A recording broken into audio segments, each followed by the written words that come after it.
Shalom Adonai. Shalom Adonai. Eu ia fazer o vídeo dos 3 dias de escuridão, mas eu resolvi colocar esse vídeo antes, porque eu não posso deixar ponta de corda solta, tá? E principalmente num assunto sensível desse, e esse vídeo eu queria fazer uma homenagem a toda pessoa que perdeu um filho, que a gente não consegue medir essa dor. Então, é a dor que o pai sente, né? O nosso Pai Celestial, porque ele perde filho quase todos os dias. Então, a gente deve imaginar a dor do pai, né?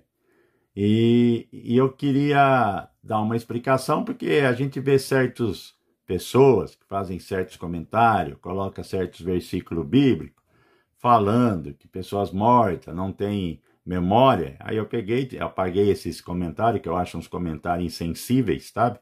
Que não tem não consegue medir a dor de uma pessoa, nunca se coloca no lugar de uma pessoa. Então eu queria terminar esse vídeo, né? Mas vou dar eu vou fundamentar ele, eu quero fundamentar ele. Inclusive vai ser continuação até do vídeo dos Salões Celestiais, porque eu vou colocar tudo junto, vai ser uma explicação só, tá? Porque tem coisas que a gente fala, a pessoa acha que a gente tirou da cabeça, né? Então a gente tem que explicar e fundamentar, né? Então, quando eu estava sentado lá, essas crianças que passavam, né? E ficou passando, era criança segurando criança com a mão dava, e eles entoavam um hino, e eu não conseguia entender qual era o hino. A alegria deles era contagiante. Era uma felicidade que eu nunca vi. E quando esse senhor chega perto de mim, às vezes, antes dele chegar, eu tentava levantar e não conseguia. O máximo que eu conseguia era ficar em pé, mas eu não conseguia chegar perto dessas crianças. E aí, conversando com esse senhor, ele falou para mim que essas crianças eram as crianças que tinham morrido no nosso reino e estavam indo para o Abrisco Maior. E continuando as perguntas, né? Eu fui perguntando um monte de coisa, continuando a conversa. Ele me falou que era um caminho que o pai tinha feito no mundo espiritual e ninguém ousava entrar naquele caminho. Ele era guardado por anjos querubim, tá?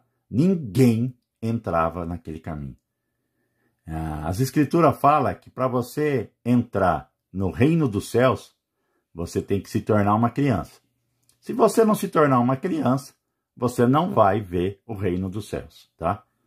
E ele falou para mim que devido a ter esses demônios, vamos falar assim, esses anjos caídos nos ares, esse caminho era guardado, tá? Porque eram crianças, tá? Eu fico imaginando eles naqueles caminhos, andando, entoando um hino, que eu não conseguia entender. A alegria deles era tão contagiante, usando uma veste que eu não consigo descrever ela. Porque o pai, o nosso Pai Celestial, ele ama as crianças, tá? Ele ama, tá? E qual é o caminho que elas fizeram? Elas faziam esse caminho. Quando essas crianças morrem aqui na Terra, no nosso reino, elas vão ter que ir até o Abrisco Maior, que fica do lado do Abrisco Menor, né? Perto da Polaris, que é a porta do céu. Então, elas vão ter que caminhar até chegar na Via Láctea, né? Que a Via Láctea vai iluminar a escuridão dos céus, do dom elétrico. Ela pega o salão e vai até o Salão Celestial de Touro e consegue entrar no Abrisco Maior. Por que o Criador fez um caminho de anjos querubim protegendo essas crianças? Porque quando você lê nas Escrituras, ó, eu vou ler aqui Efésios, capítulo 6, versículo 12. Pois a nossa luta não é contra seres humanos, mas contra os poderes e autoridades, contra os dominadores desse mundo de trevas, contra as forças espirituais do mal nas regiões celestiais. Então, por que tem esse caminho que não é permitido a ninguém? Oh, glória! Mas ninguém, porque é um caminho das crianças. Abaixo de 12 anos não tem juízo. Eu acho lindo as coisas do Pai. A gente tem que começar a dimensionar coisas espirituais, entender o firmamento.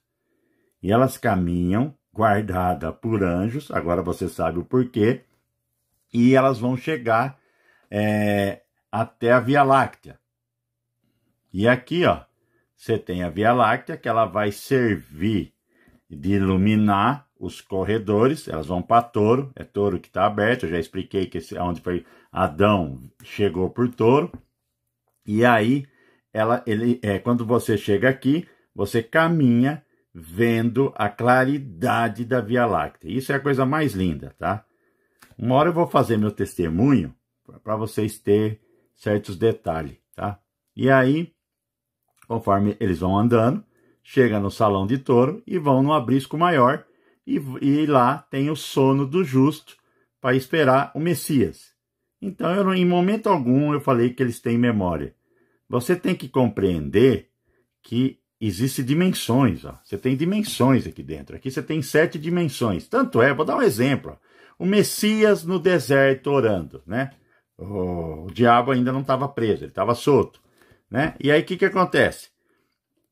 Ele vai ser preso depois que o Messias ressuscita. Aí o que acontece? Quando ele estava orando 40 dias, 40 dias, 40 noites no deserto, ele ia conectar com o Pai, né? O Messias queria conversar com o Pai alguma coisa, então ele começou a jejuar, a orar, para ter esse contato com o Pai. E ele vai ter que atravessar o quê? O Kairos, né? O Kairos, que desacelera o tempo para chegar no Aion. Então, com quem que ele cruzou no caminho? Não foi com o diabo? O diabo não colocou ele no ponto mais alto, aqui, ó, e ele viu todos os reinos, ó. Aqui, ó. Ele viu todos os reinos, tá? Foi aqui, no Kairos, que ele teve um encontro com o inimigo, porque ele estava indo para o Aion, ele estava se conectando com o Pai. Então, essas crianças têm o caminho guardado devido a esses anjos caídos que estão em regiões celestiais. E aí o que acontece? Ó? Olha como é lindo, né? Os índios Cherokee comentam que as pessoas que morrem são guiadas pela claridade da Via Láctea. Então foi isso que eu quis dizer. Foi isso que eu presenciei nesses 4 meses que eu tive em coma. Esse foi uma parte. Foi quando ele chega até a mim e ele me explica o caminho dessas crianças. Só que, ó, entraram pelo Salão de Touro. Então agora eu vou começar a fundamentar, tá? Porque às vezes eu falo em corredor e acha que eu tirei da minha cabeça, tá? Aqui para você entender, Escorpião é oposto a Touro, tá? E Sagitário é oposto a Gêmeo, tá? Para dar um entendimento maior, ó. Então vem, né? Entra pelos corredores, chega no Salão de Touro e vão até o Aprisco Maior, que são as pessoas que morreram depois do Messias. Quem morreu antes do Messias é colocado no Aprisco Menor, tá? No Aprisco Menor são todas as pessoas que estavam no seio de Abraão, que quando estavam embaixo da terra era separado de um abismo do Sheol. Então, quando o Messias ressuscitou, ele trouxe todos eles para cá, tá? Eles foram retirados de lá e fizeram o mesmo caminho, mas em estradas diferentes, né? Esse caminho que as crianças andam, só anda as crianças, tá? Então, eles estão dormindo o sono do justo, não há memória, e as crianças que chegam aqui também dormem o sono do justo até a Polaris ser colocada na porta para abrir a porta do céu. Por isso que quando é citado que os mortos vão ressuscitar primeiro, porque eles já estão na porta dos céus e nós estamos aqui na terra. Então, eles serão primeiro, né?